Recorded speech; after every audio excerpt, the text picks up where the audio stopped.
Greetings, fellow humans. Welcome to the Authortube Writing Conference 2025. I am your furry Puerto Rican representative of the Authortube Writing Conference. I'm not sure if there's another Puerto Rican, but if not, let me know. Also, I am outside. I am in a coffee shop. Please let me know if the audio is good, if everything looks good. If not, we will troubleshoot as best as possible. My name is JD Estrada. I am the author of 22 books across a myriad of genres, including nonfiction, poetry, middle grade, urban fantasy, and even horror in Spanish. I am also the Double O Bananas. I will be bringing back these videos. It's me being whimsy, being silly. Blessings from Jamaica, a fellow Caribbean. I love it, man. So we're going to be talking about translation tips and tricks. So, as a let's put this the correct way. Let's go to the next slide. So, what this webinar is, and I'm trying to do this to present. Now, obviously, it's gonna be giving me grief now. So I'm just gonna be switching between me and the other screen. Or no, there we go. What this webinar is, it is a discussion to help you get the best translation for your work. I want to start with that. This is the best translation. This is not the quickest. This is not the fastest. This is not the cheapest. I want to make sure that you get the best translation. Why did I decide to do this topic? I've been working in advertising for a long time. We're going to talk about that a little bit in the future. I'm also an author. I have several books, and I translated one of my books. We'll get into that a little bit more. Translating is not as easy as dropping something into Google Translate and, boom, bam, copy, paste, you're good. No. So this is also a conversation talking about common pitfalls in translation work. There are many things that people... It's just common things that people commit, mistakes that they commit again and again and again. It's something that I see recurringly.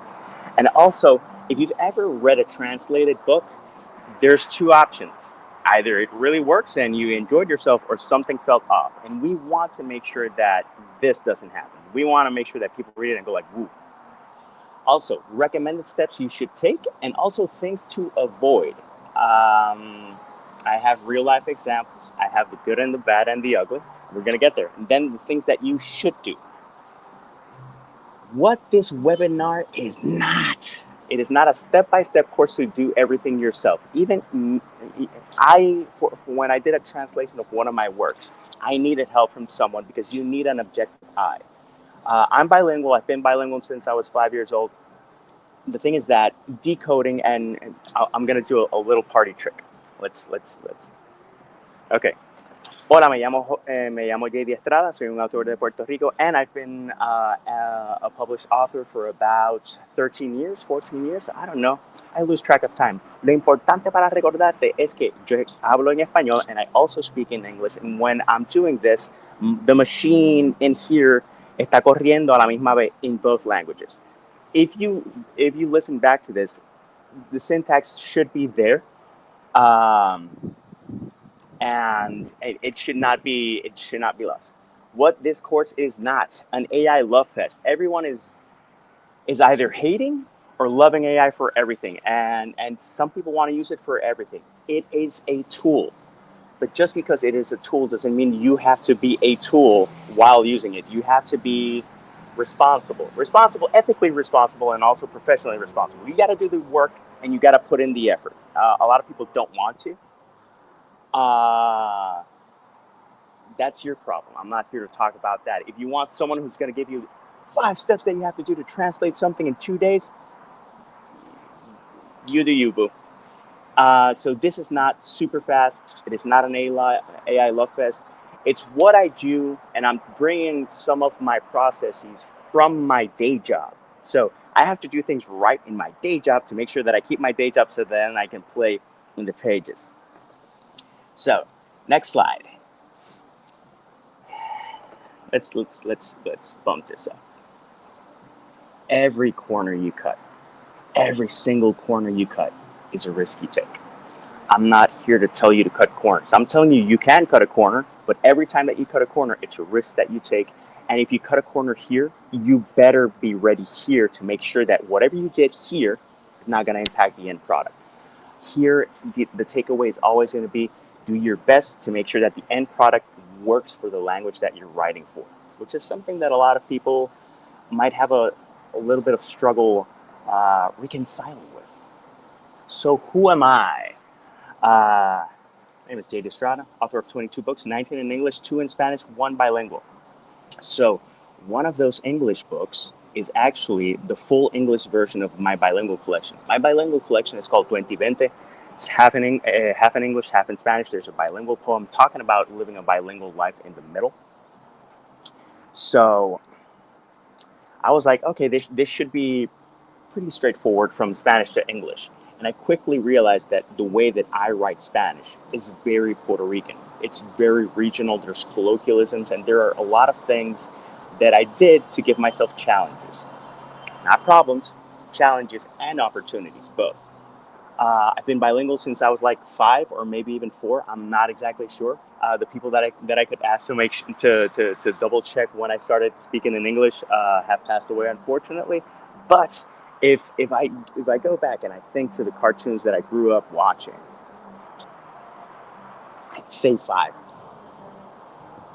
Also, I've worked in advertising 20 years. Advertising, communications, marketing, PR, and a partridge in a pear tree, all of that. So why do I bring this up? Because my bread and butter today, not always, but it's always been the fact that I'm bilingual. I've been pulled into presentations that I wasn't part of the project, and they're like, we need someone to present in English, and I'm like, okay, I'll do it.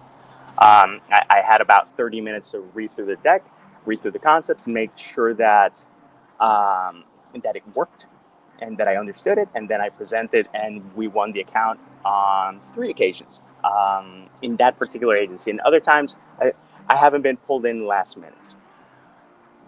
One of the first projects that I worked on was the English and Spanish version of a complex, a residential complex that was in Panama. So you had 2 locations of the complex. One was in the Pacific area. The other one was the Atlantic. They wanted the same text, slightly adjusted, 1 full English, 1 full Spanish. When I read the material, I was like, I asked the account manager, I'm like, are we good writing an individual text for each one? And she was like, what do you mean? And I'm like, that it's not an exact same carbon copy of the information on both. And she's like, can you give me an example? So I took a section, I wrote it in English, then I took that same section and I transcreated it to Spanish. When I say transcreated, we're going to talk about that soon. It wasn't exactly verbatim. To give you an example, one paragraph has 6 sentences, the other paragraph has 5 sentences or 8 sentences or whatnot.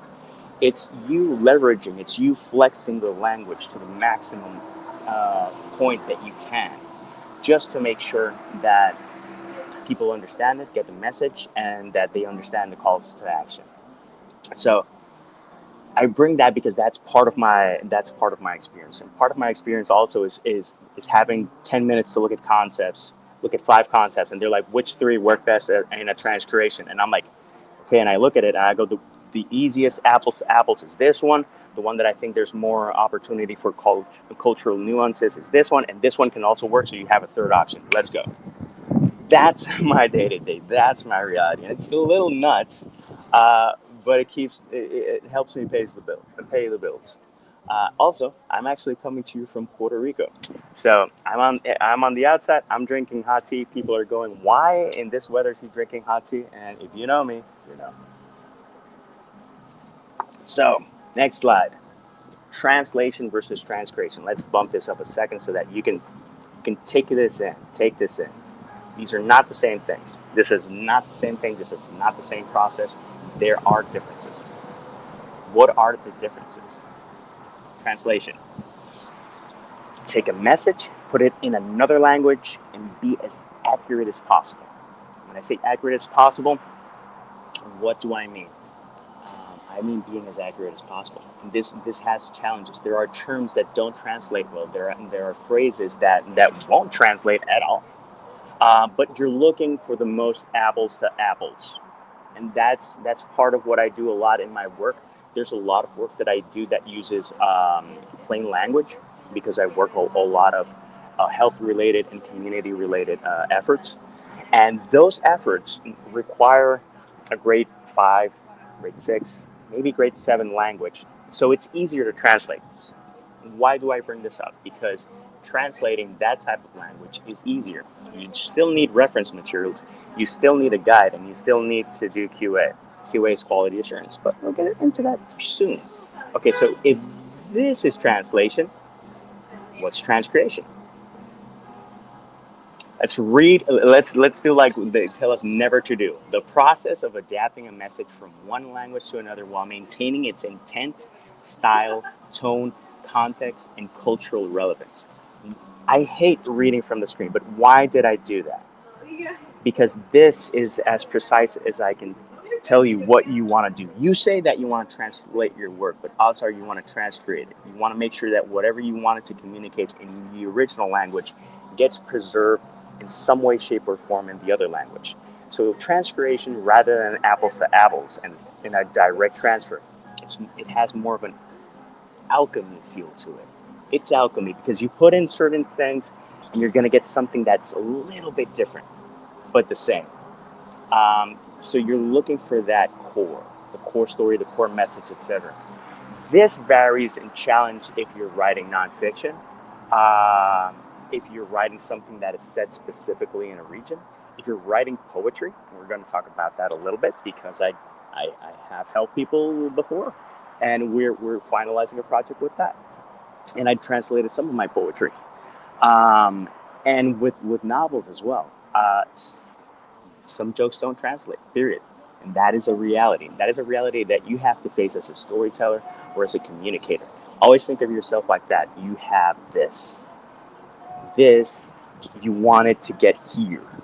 To get here, there's a trek, and getting through that trek is not as easy as dropping something into Google Translate. So tools of the trade. Speaking of Google Translate, I'm going to bump this up. These are some of the things that I have used or use actively in my work. Google Translate, Chat GPT, large language models. Lingy is a website that gives you translation, but also gives you context and explanations, and also offers you several options. So it's not just like, well, oh, how do you say this? And it'll give you several explanations. Word reference is similar to Lingy in that way. And here, when it says your, how about you fill in the blank? Your what? What do you have to use if you're going to translate? Heart is good.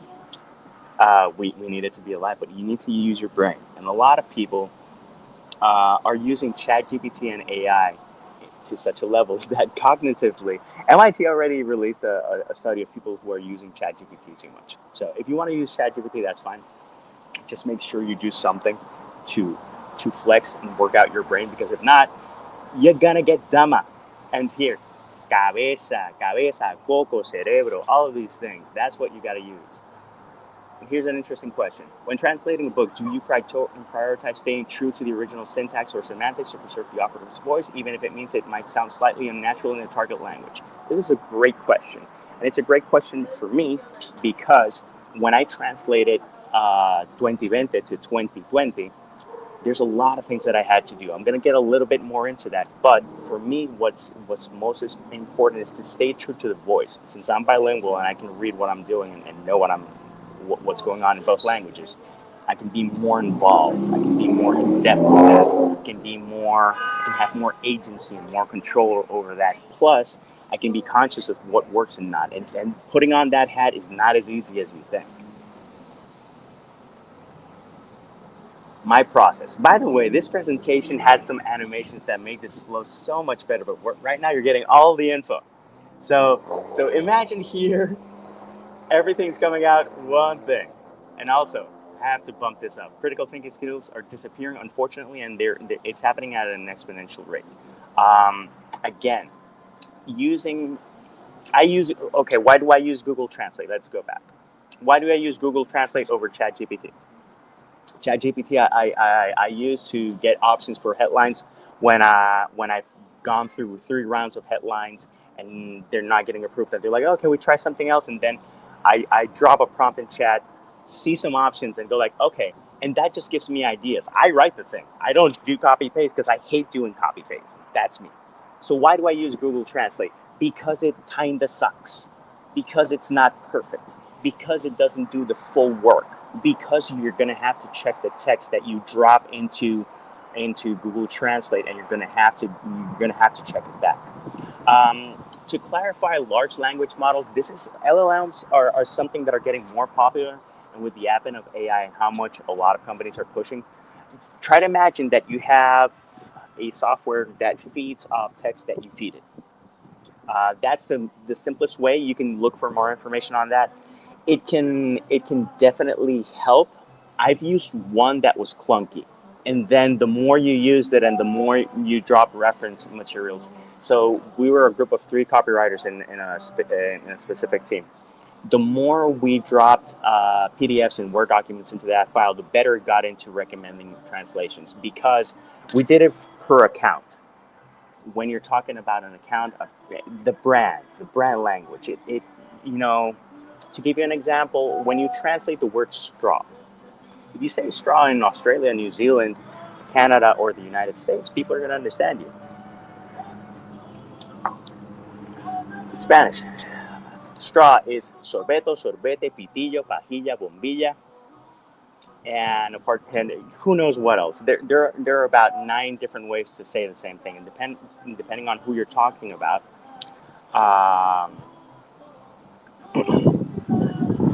depending on who you're talking with, you have to use the right words. So Google Translate does part of the work. You have to do a lot of QA. You have to verify everything that you do. So my process, let's go. I do 2 columns, and I do this for all of my projects. I have the original text here, and then I have the translated text here, and I try to align it so that I'm reading it in tandem, and I'm reading it side by side, and I have to be invested in both of these so that I make sure that if there's any nuance, if there's any adjustment, etc., I'm doing it real time, and then I have to go over it again. So the QA is to make sure that you don't do any typos. The proofread, that's where it gets interesting, because the your proofread, you take the translated text after you make sure it doesn't have any typos, you put it in a clean text. You don't have to reference anymore. The translation is living on its own. You proofread it, you adjust as needed, you proofread it again, and then you share it with beta readers. A key point about beta readers. When I did 2020 from 2020, I looked for people who didn't know Spanish. Why did I look for people that didn't know Spanish? Very simple. If I'm code switching and I'm mixing things up in a bilingual way, and someone who is also bilingual is doing the same, they're not going to catch a mistake. But if you have a native speaker that only speaks that language or primarily speaks that language and is just remedial in the other one, you can get a better beta read, and you can get a better sense of how well you're translating the work. And that's something that I did for 2020, and I will do for 2020. Translating everything to Spanish has been more of a challenge, and I haven't finished it yet. And you'd think that me being the author, I could have done that lickety-split. No, not at all. So, translation, you're reading it, you make sure that everything's as good as possible. Then you take it out of here, and it starts to live on its own. You do the QA, you make sure that you have to adjust anything, and then you proofread. And then you share with beta readers, then you edit, and then you send off into the world and hope for the best. It is a little jarring, and it is a little jarring for me, and I'm the one who did the work, so I can't imagine someone who doesn't know the language that it's being translated to. It is something that is, you need to have fail-safes, you need to have controls and control groups to make sure that everything's working. Here's another question. Do I use a somatic process for the poetry or other types? As in, does this make me feel the same when I read both versions? It's a great question, and I'm going to take this now rather than later, because, okay, so how do you translate poetry? Again, do you want to go at verse for verse? Do you want it to have the same feel. For me, it's to have the same feel. So I'm creatively involved in that transcreation. What does this mean? And what does this mean in the job, in the work that I've collaborated with other people? It means that an 8-line poem might be 10 lines in my transcreation. Because sometimes you need more words, or sometimes you need less words to communicate the same thing. And each language, the words have different weight to it. There's different weight to it. The best example that I can come up with right now, so the word poise. When you hear the word poise, yes, you think elegance, etc. But the translation for that in Spanish is porte. The most the best way I can explain it is that when I hear poise, I think of a princess, and when I hear porte, I think of a queen. So that's what I'm talking about in terms of weight to it. Let's see if I can find the question. Yeah, and I was talking about this question, which I already answered. If I'm missing any other question, please point me to the question that I'm missing. So, sending off into the world. It is jarring. It is scary, but it's totally worth it. I've done it, and I've had people read it and enjoy it. Can I do better? You can always do better. Can I do worse? You can always do worse too. So, importance of vetting a translator. Put this big screen. Why do I put it in the big screen? I've read translated works. I've read some that I've been fine with. A lot of translations. How many? If you've read Carl Jung or Sigmund Freud, you've read a translation. Odds are it wasn't written originally in English. Those are fine. Those work.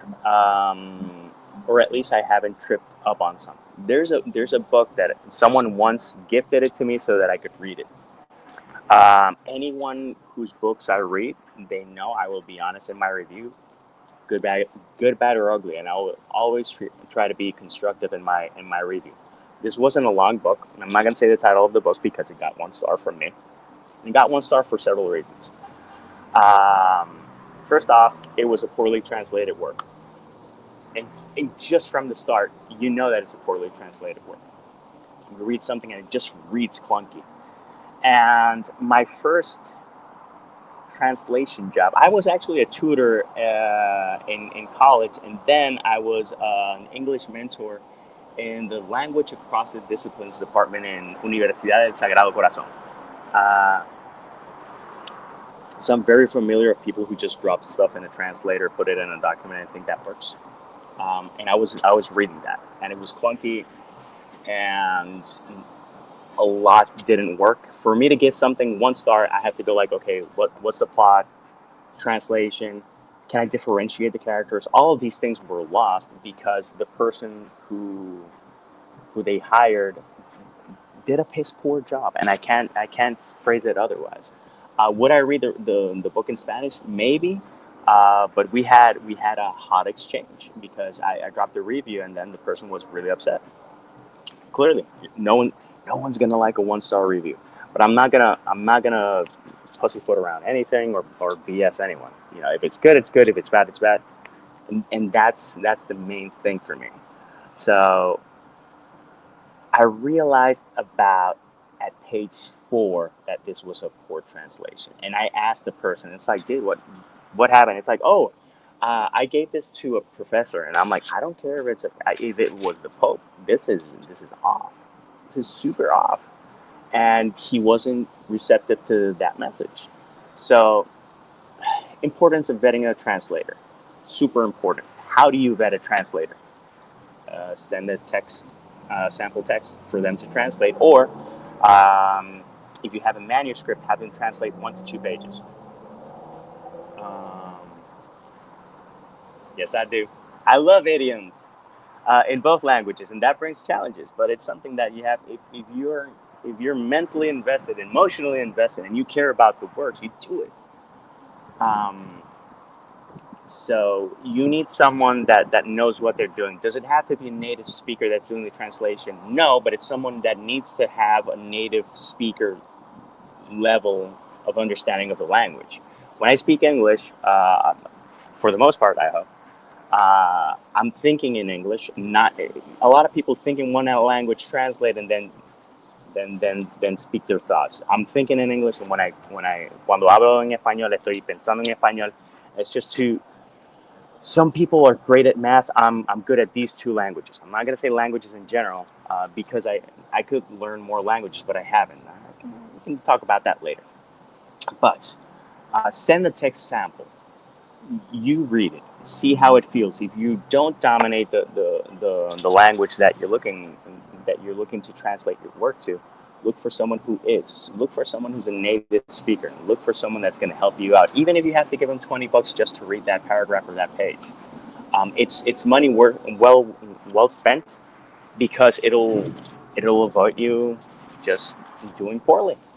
And this book that I was referring to was very, very, very poorly. So here, when partnering with native translation writers, how do you balance the nuances of target audience's language, tailored slang, strengths, and ebonics while maintaining the original stories in the set and tone? That is up to you how much you want to put it in a neutral version of the language. When I write in Spanish, I realize that I write very, very Puerto Rican. Is that something that I'm willing to lose? Or is that something that I'm willing to work around? Depends on the story, depends on the poem. There's some things that need that component. They need that slang. They need that trend. They need those ebonics. They need that flavor. The ways that you can work around it is using italics or something, but being consistent throughout the text. If you're doing a novel and you can include a glossary for terms and phrases, that's always going to be helpful for people. Some people find it annoying. Some people find it super helpful. Some people love it because they can get a true sense of the language and the life, the soul of that place. And that's what I'm interested in. And doing that takes time. It takes a lot of time. Another question. Ooh. Okay. This is a loaded question, and I'll explain why it's a loaded question for Spanish at least, because I don't know if France and Italy are having the same situations. In Spanish, depending on the audience that you're speaking to give you the most basic example, plural is masculine, and so him is él, her is ella, them is ellos.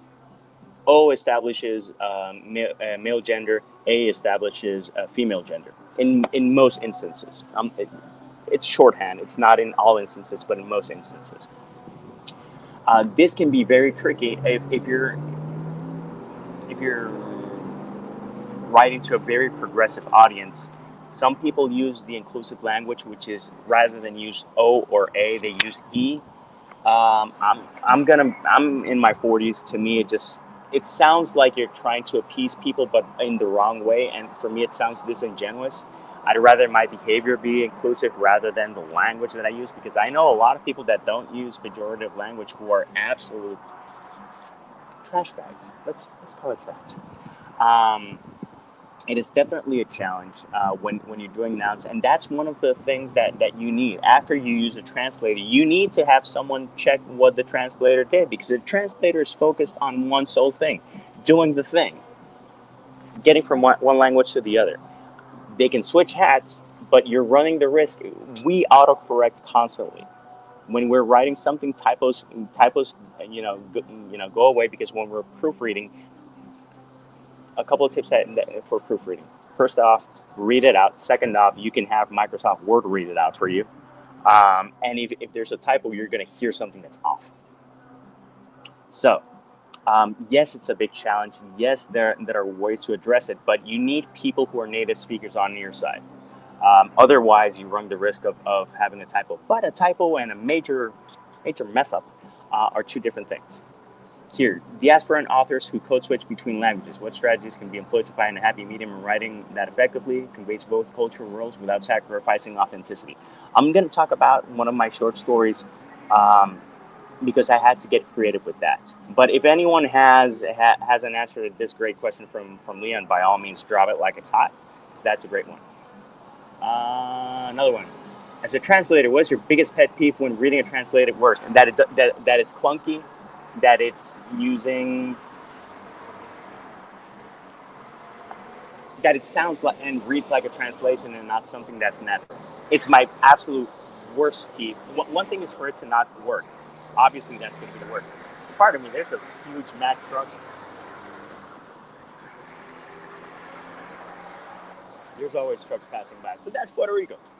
I hate when something sounds like it was translated, and there's many ways that you can catch this, and it just sounds drab or clunky or something, and it's technically correct at the very most basic level, but it just sounds off.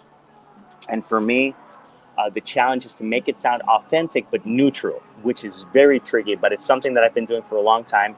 And the way that you can guarantee that, in the company that I work at, I have people from Colombia, from Venezuela, from Cuba, from Mexico, and from Paraguay, and I consult with these people to make sure that the text makes sense to all of them. It's tricky, and I'm very fortunate to have people who are super professional and are coming at it with a communicator's perspective. So when a translation is done mechanically, that pisses me off. When it's done from a communicator's perspective, from a storyteller's perspective, that's when it flows, and you just feel the difference, and it's a big difference. I also fear losing readability, authenticity, and relevance. But relevance can come in different ways, and I've hinted at the short story. Let's talk about it, because I'm going to keep hinting at it, and it's not going to help us. So there's a short story in 2020. It's called Cambio de Carril. In English, I translated that to lane change. That is apples to apples. That's pretty clear, and it also conveys the message of the story. What's tricky about the story? So I did the translation, and when I read it, I realized that I had some jokes in there that were about the protagonist getting corrected, reminiscing, and getting corrected by a professor for using the English word for a term that he should know in Spanish. To give you an example, instead of saying sandwich, you're supposed to say emparedado. Sandwich has since been accepted with an accent and a certain spelling in Spanish, but in a lot of places it's emparedado. So all of these jokes I had to remove, just because if you have everything in one language and it's already in English, what's the joke? So I had to remove that, and that took out a chunk. So I had to think, okay, what was the driver? Curiously, it's a lane change, and he's in a car. What's the driver of this narrative? And for that, you have someone who's driving, and it's just an internal monologue. So I had to replace that with other jokes and other comments and other processes that we would have if we're just mucking about in our brain. There are other things that are culturally specific to Puerto Rico, and when I translated it, if you come from any other place, you won't understand it. The examples that I can offer, there's a very frequented expressway called El Expreso Las Americas that has a series of billboards on the right side or the left side, wherever you're coming from. My comments were about what you see in those billboards, because there is a constant contradiction here. So you have a billboard for you have to find Christ or our Lord Savior. Next billboard, if you have problems, you should do this. And the next billboard, it's a beer commercial. And then the next one is another Christ one. And it's like, what's going on? But when I translated it, if you're not from Puerto Rico, you wouldn't get the same feel for it. So I actually changed the content of the billboards to be remarking on that, but something that someone from, I don't know, Ohio would understand. And it was super, super tricky. And it forced me to be creative, but it was rewarding in that sense. I'm not sure what this is something to consider. We're discussing a lot. Question: have you seen the difference between translations at time of publications versus? Oh yeah.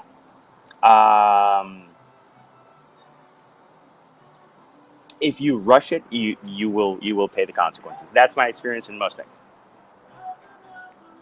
you rush it, if you force it, if you don't vet a translator and pick up the first person you found on Fiverr because they could do it for $100, you will pay the consequences. Doing it right can happen quickly if you prepare beforehand. If you find the native speaker, if you have the requisites, if you give the person a brief in terms of what you're looking for, you can talk about authenticity, you can talk about colloquialisms and other concerns that you have in the text, and ask the translator how they would address it. These are all things that are negotiable up front. The more information you can offer a designer, a translator, an editor, a proofreader, or something, so that you can both be on the same page, literally being on the same page, the better.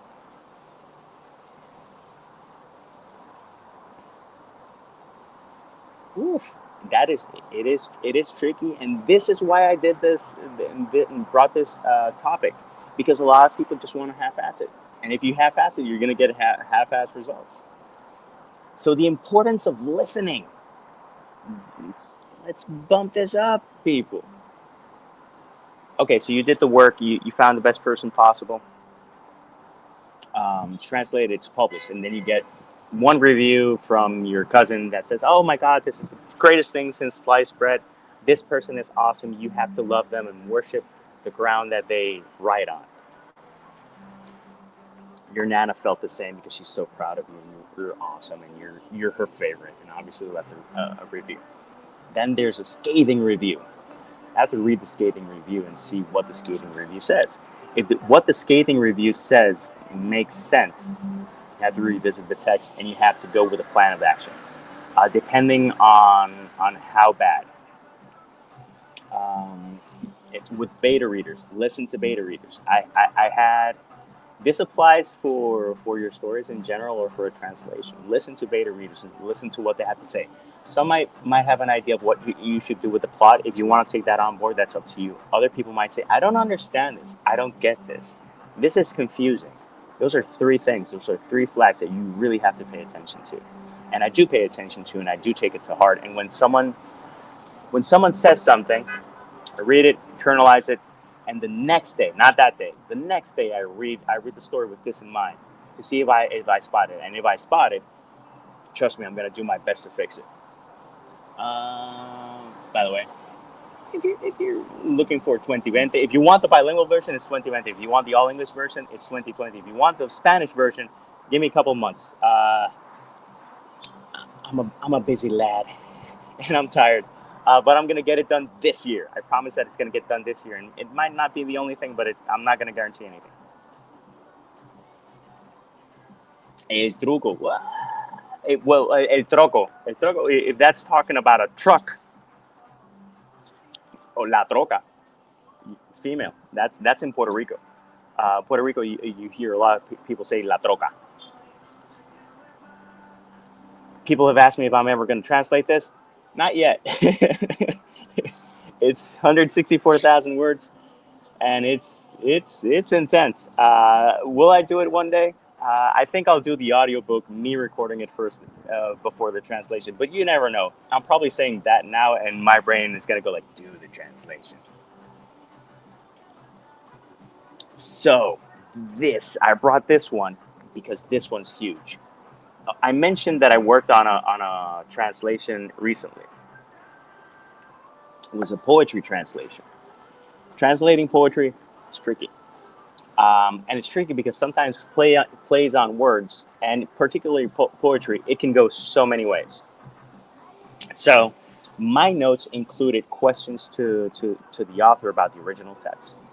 And then after I clarified, I would either have set a recommendation, or I would give like, an AB or an ABC option of how I would translate that verse. I also agreed upon firsthand, it's like, I can do the translation, but I'm not going to look for rhymes, just because if you focus on getting the rhymes, you're going to lose, you might lose more of the essence than if you're a bit more flexible with that. Fortunately, it's free verse, so I had that advantage. And it's not that you can't make it rhyme in Spanish. It's that it's an even further leap, and it's even more challenging. Can it work and can it be done? 100%. 100%. And there's just no way that that I can be okay with saying that it can't be done. It's not going to be the same. It's going to be slightly different. But is that a bad thing? No, it is what it is. So how much does a good translation cost? Okay. First off, cost is always negotiable. Second off, you're going to see a variety of prices. Third off, look for references and look for someone that whose makeup makes sense for you, and ask them their costs up front. Sometimes you can get an invoice or an estimate for, not an invoice, an estimate for how much it's going to cost. And I'm putting this here, no graphics, no fluff, no anything, because this is a huge concern for people. I agreed upon a price for someone, but I'm also very, very particular on the projects that I take on, just because I'm always overworked. I undersleep, overwork, and then I want to do 10,000 things, like participate in the Authortube writing conference on a Saturday and have to come to a coffee shop because I still don't have internet in my house. But this is an important topic, and this is an important question. I've seen translations that go for thousands of dollars. If you see that, word to the wise, don't trust that. If they have payment plans, maybe it's something to consider. People get the cost of translation at 0.007 cents a word. You can get a guesstimate of what it's gonna land. If you're asking me what I would charge for an 80,000 word translation, this is just me spitballing here. I don't have notes for this. I would probably ask for 80,000. I'd say around $1,200, and depends how quickly people want it. 1,200. I don't know if I said 1,200. $1,200. That makes sense to me in terms of that figure. Some people would think that's too much. I always invite people to check, and in Fiverr you will find cheaper options. Will it be better? Who knows? You might find someone who's desperate and needs to pay rent, and they'll give you the same work and great quality for $700. I've had to undercharge stuff just to get the project, just because I had the need. So be kind, but be aware that it could cost a pretty penny. Things to keep an eye out for. Leon hinted at this. Colloquialisms, region, dialect, and details. Accents. Lord, if you're going to talk about someone that talks like this, how you translate, you're going to have to rewrite it.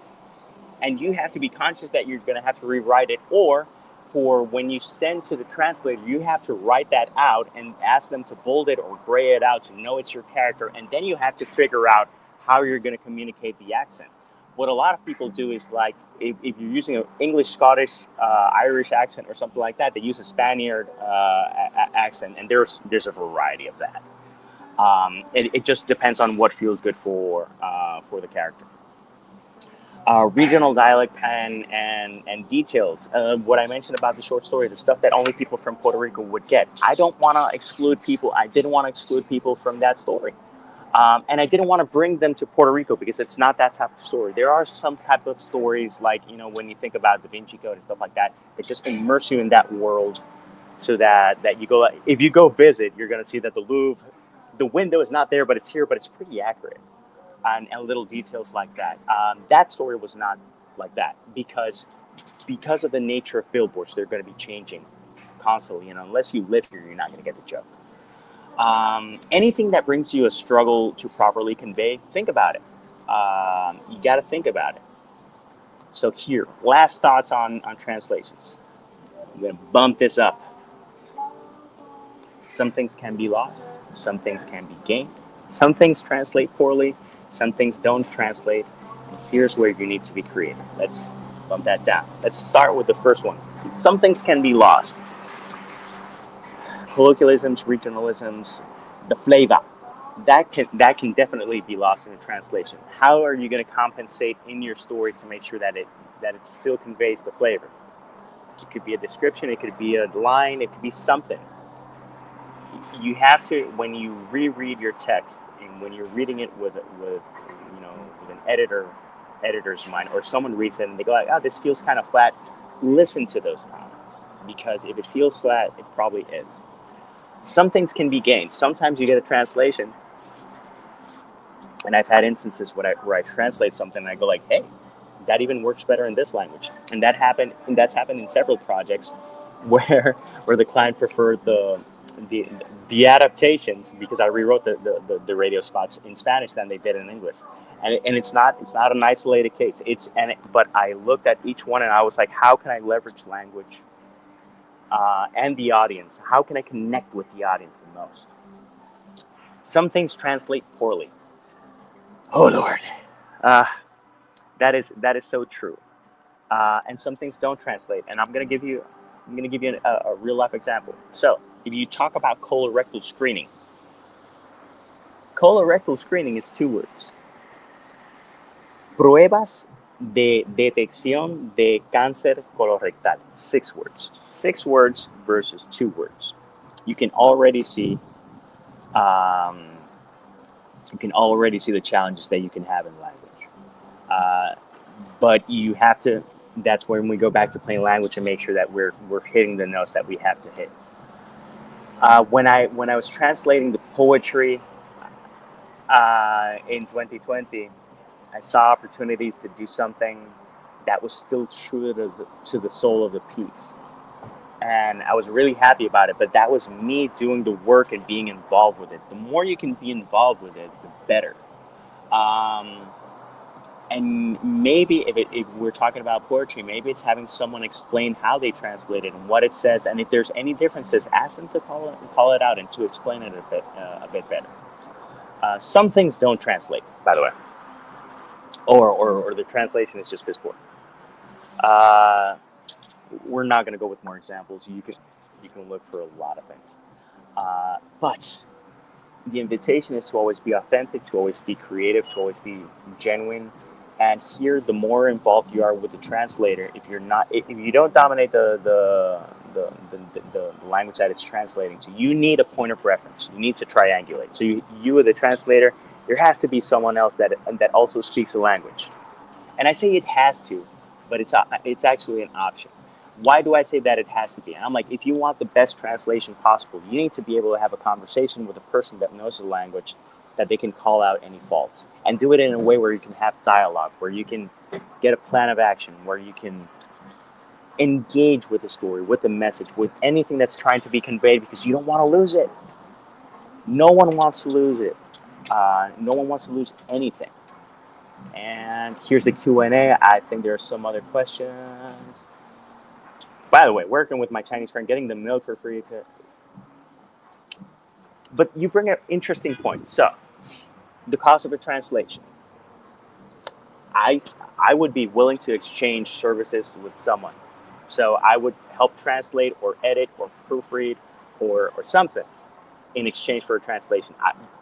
Why do I say that I would do it? Because I have. And we're getting into a time that everyone has a struggle, everyone has a challenge, but everyone has a strength, and there's something that you do that is awesome. There's something that you do that no one else can do as good as you. So get creative. By the way, this is so true. But again, sometimes you lose something, but sometimes you can gain something. And it's going at it with an honest heart to make sure that if you lose something, you got to gain something just as good or even better. And it's possible, and I've done it. And I will continue to do it in the works that I translate. But it's something that you just got to be involved with. A lot of people want to go on autopilot. A lot of people just want to drop something on a translator, copy, paste it, publish, and boom. A lot of people want to go with Chat GPT and it's like, generate a short story in Spanish about blah, blah, blah. Let me refine my prompt. If that tickles your pickle, fine. Look at my face of disgust. No. So, I think more than yet, some problems would be more about this. So, the more elevated the language and the more conversational it is, the bigger the challenge. With certain genres, it's going to be more challenging because, okay, the human cycle. The human cycle is my urban fantasy trilogy, and it includes a lot of terms that don't exist in any other place. The term that I'm going to that I'm going to mention, okay, the photogeni. The photogeni are like the Ents from Lord of the Rings, but a variation, because I give an explanation from it very different from the Ents in Lord of the Rings. The photogeni for me are plant people at the base sense, but they start as twigs, and they're in that, it's not a pupa stage, but in that development stage for about 15 to 20 years. Then they become either roots or branches, and then they become the perennials, and then they become the Yggdrasil. The Yggdrasil, rather than the tree of life from Norse mythology, it's actually the elders of this genus. So how do I explain that? The photogeni, am I going to use the same word in English and Spanish? That's a hell of a question. I still haven't pondered it. I think so, but I'm not 100% sure. So when you're going into sci-fi, you're going into very technical things. The more technical, it should be more accurate, but finding the correct term is going to be trickier. So you're going to get more apples to apples when you talk about like high science stuff, like hard science stuff. You should find and use the same language. There's almost a consensus to use English for computing and for technology and for science, or Latin. And those are the main two things that repeat across languages. So it should help you, be better. When it comes to fantasy, the more stylized, the more world building, the more individualized, the more you have to get creative. And if you have certain terms, what I would recommend is having a glossary of those terms set aside. And it's like, okay, this is a translation, and that would be a great way to start to test a translator. You have a glossary of 12 to 20 words that are specific to your story, to your world, and you want to see how they translate it. And so you would have the word and the definition, and you would ask them to translate the word, if they would translate it, and the explanation to see how their brain works. I think that would be a great test exercise, and if you can have someone else to verify the translation, that's always going to be best. With poetry, the translation there is... the challenge there is, are you willing to lose the rhyme? I would be willing to lose the rhyme as long as I don't lose the essence. That's me. Some people think that free verse isn't poetry. They can have their opinion.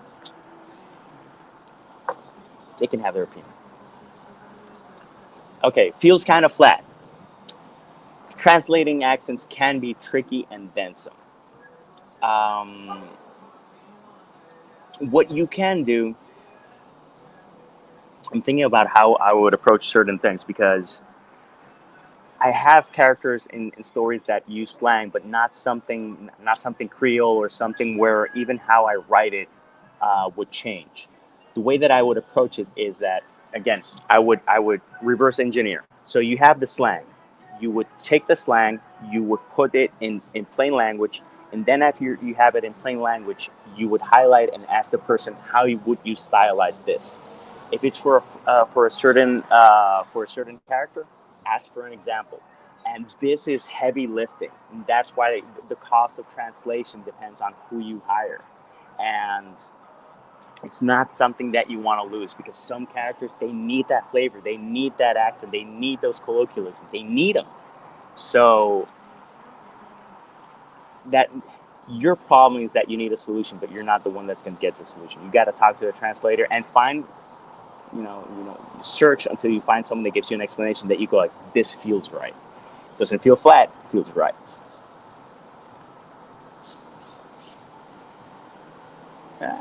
Wait. Let me see what else. My Substack is there. I think Mama Maggie dropped it. Is there any other question that I'm missing? I think we still have like 5-6 minutes.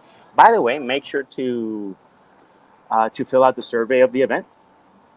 because if you fill out the survey, you can either win an ebook, physical book, or you can win one of two. I'm gifting 2 hours separately a piece for translation consultation. So we can get into the weeds in this. You get 1 hour and change. I'm not a psychologist in that sense that when the alarm goes off, we'll have a conversation and try to get you some solutions. Or I can translate the first page of whatever.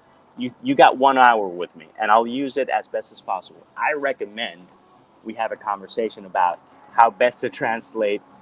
How best to translate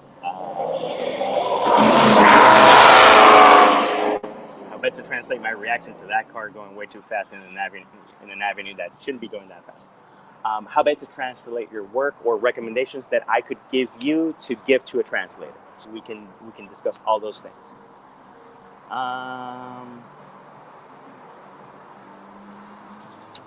So, why do I highlight this? Because I've read translations that absolutely suck from the Big Five. Ooh, the Big Five. I've read books from the Big Five that are riddled with typos. So there's no guarantee. And there's a lot of people that are trying to automate things. So careful with who you hire, and ask for references. The writing community in the different platforms and in the Authortube conference, we're here to help. And every time that I've had a question, I've reached out to someone. I don't get one answer, I get 3. And it helps me to make the best decisions for my work.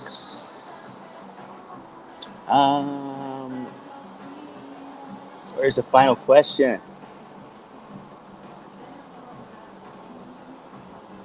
I'm scrolling.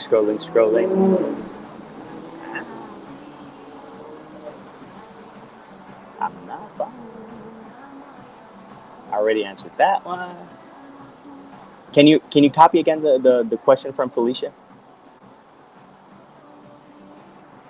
We got 3 minutes, so race against time. Well, in regard to this one, I found out that for certain people, going out for coffee means that, okay, we're going to evaluate each other to see if we're going to have sex. And I was like, oh, Lord, no.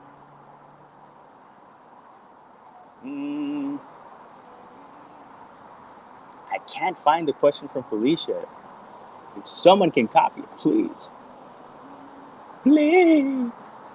If not, dude, final thoughts. Put in the time, put in the effort. Don't cut corners. Be kind. Offer to exchange. If you're short on cash, which a lot of people are, offer to exchange services or offer to help promote or do something. Get creative, man. And I can't see it. Man.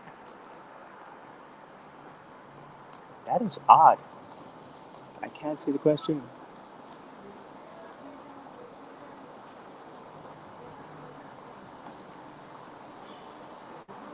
Just copy paste it again.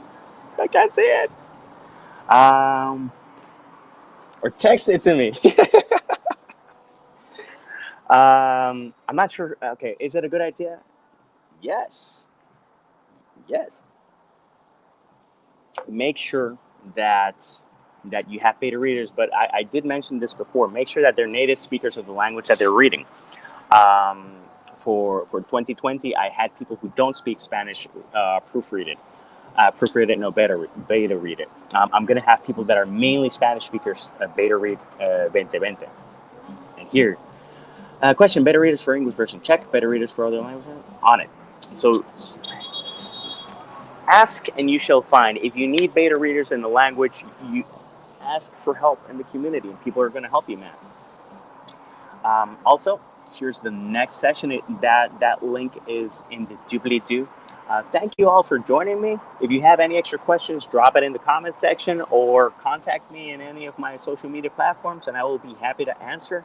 Also, I did mention that I'm going to be preparing this presentation in Spanish because some people were interested in Spanish and I'm here to do my best to help. So thank you to everyone. Thank you to the Authortube Writing Conference, Shannon, Mama Maggie, all of you lovely people, man, it's been fun and it flew by. So have a good one. Have a wonderful weekend. And have a great Authortube writing conference experience. Oh, and fill out the survey. Please fill out the survey and make funsies with the like button and subscribe if you're interested. Okay. Ciao.